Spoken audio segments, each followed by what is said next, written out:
කළමනාකරන කාර්යයන් වලින් වැදගත්ම කාර්යයක් තමයි මේ සංවිධානකරණය කියලා කියන්නේ. නේද? මම ලියන්නම්.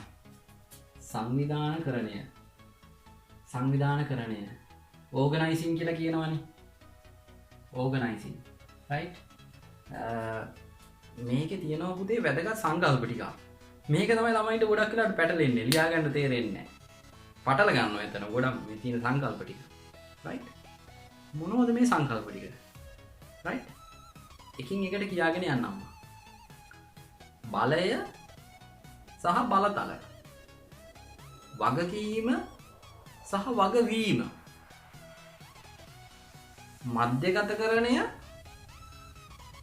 විමධ්‍යගතකරණය. අනදීමේ දාමය. අනකිරීමේ දාමය.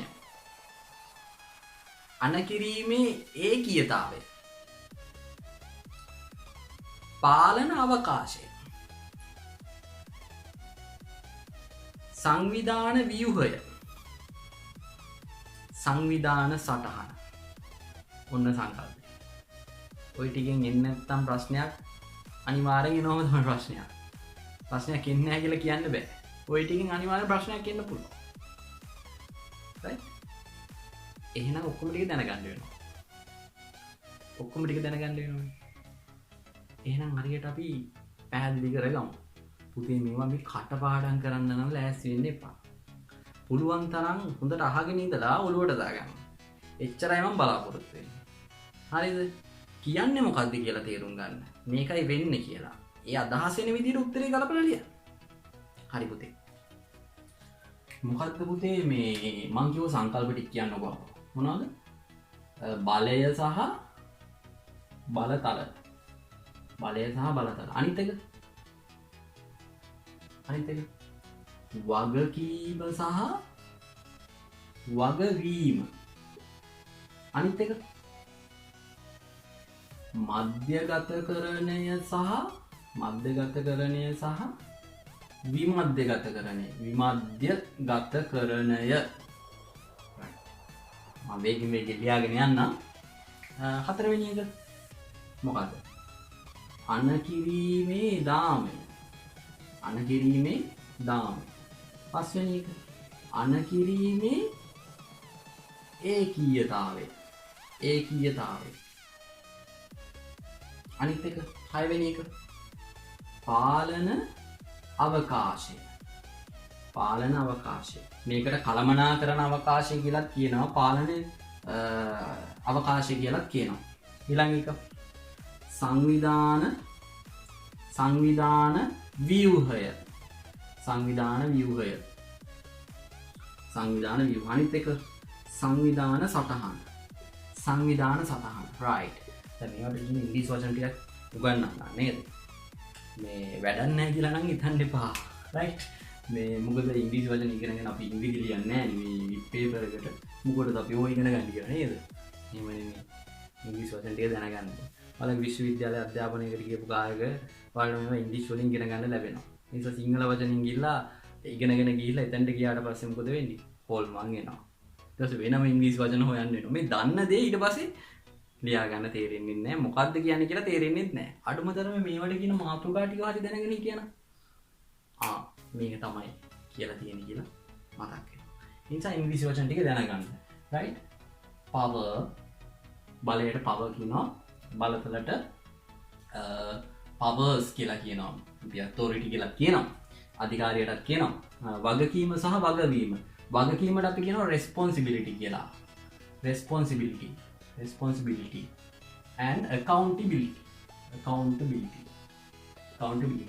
මේ වගවීමට කියන්නේ accountability. right? මධ්‍යගතකරණයට විමධ්‍යගතකරණයට කියනවා. මධ්‍යගතකරණයට කියනවා centralization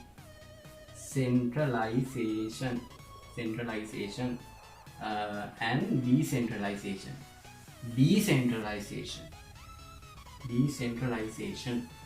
right? අනකිරීමේ දාමයට කියනවා chain of command. chain එක. අනකිරීමේ ඒකීතාවට unity of command. right? පාලන අවකාශයට කියන span of control. management space කියලාත් කියනවා. span of control. span of control. සංවිධාන ව්‍යුහයට කියන organizational structure. organizational structure. structure. සංවිධාන සටහනට කියන organizational chart. organizational chart. හරි පුතේ. මේ ගැන මම කෙටියෙන් පැහැදිලි කරගෙන යන්න. right? short note එක හදාගන්න එක ඔයාට බාරයි. right? එකපාරක් අහලා තේරුම් ගියේ නැත්නම් තව පාරක් අහන්න. අහලා ඉවරලා short note එක ඔයාම හදාගන්න ඕනේ. right? ඔයාම හදාගන්න ඕනේ. අහගෙන ඉඳලා හොඳට අහගෙන ඉඳලා ලියන්න. බලය සහ බලතල. පුතේ මොකද්ද බලය කියලා කියන්නේ? පුතේ බලය කියලා කියන්නේ යම්කිසි පුද්ගලයෙක් තවත් පුද්ගලයෙක් හෝ පුද්ගල කණ්ඩායමක් ලවා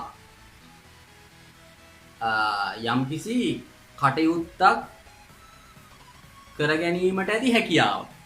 කවුරු හරි ලවා දෙයක් කරගන්න තියෙන හැකියාව. ඒක පෞරුෂය මත ගොඩනැගිච්ච දෙයක් පුතේ බලය. නේද? ඒක ඒ හැකියාවක් කියනවා පුතේ. ඒක තමයි බලය කියලා කියන්නේ. බලතල කියලා කියන්නේ මොකද්ද? ඒක නීත්‍යානුකූලව පවරපු දෙයක්. ඒ කියන්නේ මොකද්ද? සංවිධානයක අපේක්ෂිත අරමුණු හා පරමාර්ථ මුදුන් පමුණවා ගැනීමට අනකිරීමට සම්පත් බෙදා හැරීමට යම්කිසි පුද්ගලයෙක්ට ලබා දී ඇති නීත්‍යානුකූල අයිතිය. මේක පුතේ නිකන් ඒ තනතුර දැක්කහම ලැබෙන දෙයක් බලය. පෞරුෂයත් එක්ක. right? එහෙම දෙයක්. බලතල කියලා කියන්නේ කවුරු හරි නීත්‍යානුකූලව පවරපු දෙයක්. right? එතකොට මේ සංකල්ප දෙක ගැන දැන් පැහැදිලි පුතේ. ඊට පස්සේ මොකද්ද මේ වගකීමයි වගකීමයි කියලා කියන්නේ? පුතේ වගකීම කියලා කියන්නේ යම්කිසි පුද්ගලයෙක්ට තම රැකියාවට සම්බන්ධ කාර්යයන් ඉටු කිරීමට ඇති බැඳියාව.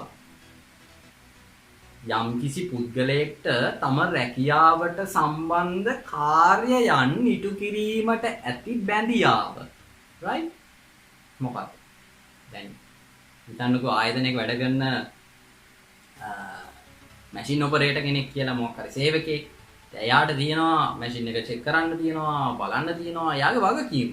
එයාට ජොබ් එක දෙනකොටම කියනවා ඔයා මෙන්න මේ වගකීම් ටික ඉටු කරන්න ඕනේ මේ ජොබ් එකේ කියලා.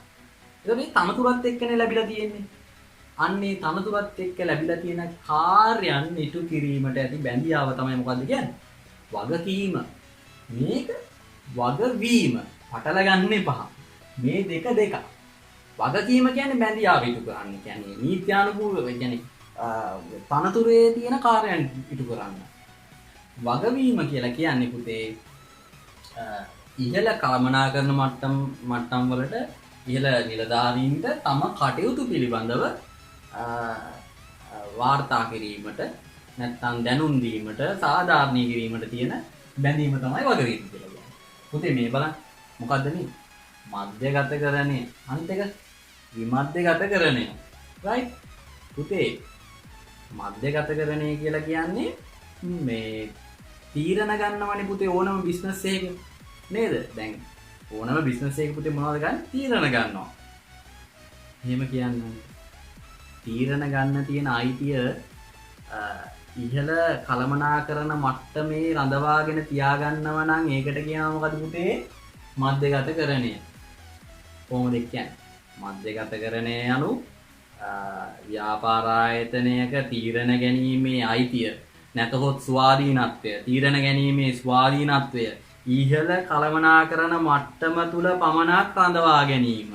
ඒක තමයි පුතේ මොකද්ද? මධ්‍යගතකරණය කියලා කියන්නේ. අනිත් එක ඒකේ අනිත් පැත්ත එහෙනම් විමධ්‍යගතකරණය. ඒ මොකද්ද? ව්‍යාපාර ආයතනයක තීරණ ගැනීමේ ස්වාධීනත්වය, තීරණ ගැනීමේ අයිතිය ඉහළ මට්ටමක් සහ පහළ මට්ටමක් සියලුම කළමනාකරන මට්ටමකම බෙදා දීම. නේද? සියලු කළමනාකරන මට්ටමක් දක්වා බෙදා දෙනවා. ඉහළ කට්ටියට තීරණ ගන්න පුළුවන්, පහළ කට්ටියට තීරණ ගන්න පුළුවන්. නේද? විවිධ තීරණ තියෙනවනේ නේද? දැන් මෙහෙම හිතමුකෝ. මධ්‍යගතකරණය කියලා කියන්නේ සරලව ලොක්කෝ ගාව තීරණ ගන්න අයිතිය තියාගෙන ඉන්නවා. සියලුම තීරණ. පොඩි දෙයක් වුණත් තීරණය ගන්නේ කවුද?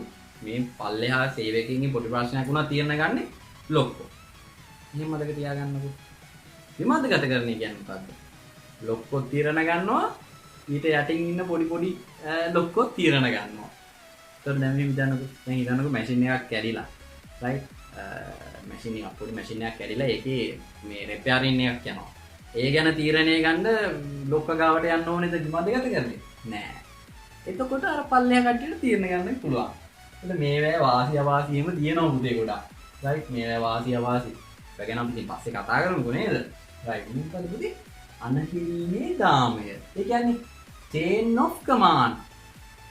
ඒ කියන්නේ ඉහළ මට්ටමේ ඉඳන් පහළ මට්ටමටම ගලාගෙන යනවනේ. ආයතනයේ මේ දූරාවලිය කියලා කිව්ව මතකද? ඉහළ කළමනාකරන මට්ටමේ ඉඳන් පහළ මට්ටම දක්වාම යනවනේ මේ විස්තර යනවනේ මට්ටම් යනවනේ. එහෙනම් පුතේ ඔය අනදෙන ඒවත් තියෙනවනේ. ඔය අනදෙන අනකිරීම ගලාගෙන යන්නේ ඉහළ මට්ටමේ ඉඳන් පහළ මට්ටමට දාමයක් විදියට. එකට පුරුක් විදියට. චේන් එකක පුරුක් විදියට ගලාගෙන යන්නේ. එකක් පැනලා අනිත් එකට යන්නේ නැහැ. ක්‍රමක්‍රමයෙන් පල්ලෙහාට එන්නේ පුතේ අනකිරීම. ඒකට තමයි මොකක්ද කියන්නේ? අනකිරීමේ දාමය කියලා කියන්නේ. chain of command. මොකද්ද පුතේ අනකිරීමේ ඒකීයතාවය කියලා කියන්නේ? unity of command. ඒ කියන්නේ එක් යටත් සේවකයෙකු වාර්තා කළ යුත්තේ එක් නිලධාරියෙකුට පමණක් බවයි. දැන් හිතන්නකෝ මෙහෙම. right? ඔන්න ඉන්නවා මැනේජර් A, මැනේජර් B කියලා. මැනේජර් A යටතේ ඉන්නවා සේවකයෝ 4 දෙනෙක් සේවය කරනවා. මැනේජර් B යටතේ සේවකයෝ 4 දෙනෙක් සේවය කරනවා. දැන් හිතන්නකෝ මැනේජර් A යටතේ ඉන්න සේවකයෙක් එයාගේ වැඩ ගැන වාර්තා කරන්න ඕනේ මැනේජර් A ට විතරයි. එයා ගිහලා මැනේජර් B ට වාර්තා කරනවද? නෑ. ඒකට එයාට ඉන්නේ එක නිලධාරියයි. එක මැනේජර් කෙනා. එයා තමයි ඒක තමයි ඒකීයතාවය කියලා කියන්නේ. අනකිරීමේ ඒකීයතාවය එක්කෙනයි. නේද? right. දැන් තේරුණානේ අනකිරීමේ ඒකීයතාව. මොකද්ද මේ පාලන අවකාශය කියලා කියන්නේ? එක් නිලධාරියෙකුට වාර්තා කරනු ලබන සේවක සංඛ්‍යාව. නේද? එක් නිලධාරියෙකුට වාර්තා කරනු ලබන සේවක සංඛ්‍යාව. right? දැන් මේ පාලන අවකාශය ගැන මම පොඩි හැඳින්වීමක් කරන්නම්. මේකේ තියෙනවා කොටස් දෙකක්. පාලන අවකාශයේ තියෙනවා පුතේ කොටස් දෙකක්. එක ආකාරයක් තමයි පටු පාලන අවකාශය. පටුයි. right? අනිත් එක මොකද්ද? පුළුල් පාලන අවකාශය. right? දැන් මම ඒක මේ විදිහට පැහැදිලි කරන්නම්. මම මේක මකලා පොඩ්ඩක්. right? මෙතනින් මම පෙන්නන්නම්කෝ. මොකද්ද මේ පාලන අවකාශයේ පටුයි පුළුල් කියන්නේ මොකද්ද කියලා නේද? right? ඒ කියන්නේ එක නිලධාරියෙකුට වාර්තා කරන සේවක සංඛ්‍යාව කොච්චරක් ඉන්නවද කියලා. දැන් හිතන්නකෝ මෙහෙම ගියා කියලා එකක්. right? මේ එක ළඟ යන්නේ නේ වාර්තා කරන්නේ නෙමෙයි. මෙහෙම යනවා නම් බලන්න. right? මෙයාට මෙතන එක්කිනාට වාර්තා කරන්නේ මේ දෙන්න. right? එහෙනම් මෙයාට වාර්තා කරන්නේ මේ දෙන්න. මෙයාට වාර්තා කරන්නේ මේ දෙන්න නේ. පොඩි ප්‍රමාණයක් ඉන්නේ. එක් නිලධාරියෙකුට වාර්තා කරන සේවක සංඛ්‍යාව පහළ මට්ටමක තියෙන්නේ නේ. දෙන්න වගේ ඉන්නේ. එයාට ඉහළින් වාර්තා කරන්නේ දෙන්නයි ඉන්නේ වගේ නේ. right? ඒ මොකක්ද ඒ කියන්නේ? මේකට කියන්නේ පටු පාලන අවකාශය. අනිත් එක මොකක්ද? පුළුල් පාලන අවකාශය. මේ බලන්න. මෙන්න පුළුල් එක. දෙකක්. මේ බලන්න. එක්කෙනා යටතේ තව කී දෙනෙක් ගොඩක් ඉන්නවා. මෙයා යටතේ 5-6 දෙනෙක් විතර ඉන්නවා. දෙකක්. right. දැන් තේරුණානේ. ඔන්න ඕක තමයි පුළුල් පාලන අවකාශය. ඒ කියන්නේ එක් නිලධාරියෙකුට වාර්තා කරනු ලබන සේවක සංඛ්‍යාව ඉහළ මට්ටමක පැවතීම කියලා. රයිට් පුතේ. මොකද්ද මේ සංවිධාන ව්‍යුහය කියලා කියන්නේ? දැන් මේකෙන් බලාගත්තා මේ විදියට මේකට තමයි සංවිධාන ව්‍යුහයක් කියලා කියන්නේ. ඒ කියන්නේ ඉහළ මට්ටමේ සිට පහළ මට්ටම දක්වා තනතුරු වැඩ බලතල අධිකාරිය බෙදී ගොස් ඇති ආකාරය තමයි ව්‍යුහයක් කියලා කියන්නේ. හැදිලා තියෙන විදිය organizational structure එක. right? හැදිලා තියෙන විදිය බලතල වැඩ පැවැත්ලා ගිහින් තියෙන ආකාරය. ඕක ලිඛිතව පෙන්වුවොත් ඒකට තමයි කියන්නේ සංවිධාන සටහන. ඒ කියන්නේ කොලයක් අරගෙන මේක ඇඳුම්. right? මේදී මම ඇඳලා තියෙන දැන් බෝඩ් එකේ. දැන් මේක පේන්න තියෙන්නේ භෞතිකවනේ. ඒකට තමයි ව්‍යුහය කියලා කියන්නේ. දැන් මේක කොලේ ගෑන්දාම තමයි කියන්නේ මොකක්ද? සංවිධාන සටහන. ඒ හිතනවා අද පුතාලට මං කියපු කාරණා ටික කියලා දුන්න සංකල්ප ටික ගොඩක් මතකෙ හිටින්න ඇති කියලා.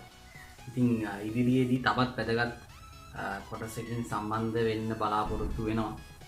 channel එක subscribe කරන්න, ප්‍රශ්න ඇතිවෙත් comment එකක් දාන්න, කියන්න ඕන දේවල් තියෙනවා නම් comment එකකින් ඉදිරිපත් කරන්න. මගේ phone number එක තියෙනවා, මොනවා හරි ප්‍රශ්නයක් තිබ්බොත් මට කතා කරන්න. සහ මම මේ වීඩියෝ එකේ description එකේ දාන්න link එකක් WhatsApp group එකක් තියෙනවා අපේ ප්‍රශ්න පත්‍ර අපේ දරුවෝ දැනට සම්බන්ධ වෙලා වැඩ කරගෙන යනවා. ඒවට සම්බන්ධ වෙන්න පුළුවන් 2020 දරුවන්ට 2021 දරුවන්ට සියල්ලම සම්බන්ධ වෙන්න WhatsApp group එකට ඒක link එකක් දාන්න. මේ වීඩියෝ එක share කරන්න, බලන්න, නැවත බලන්න. අනිත් යාළුවන්ටත් ෂෙයා කරලා මේ දේවල් බෙදලා දෙන්න. එහෙනම් අපි අදට සමුගමු.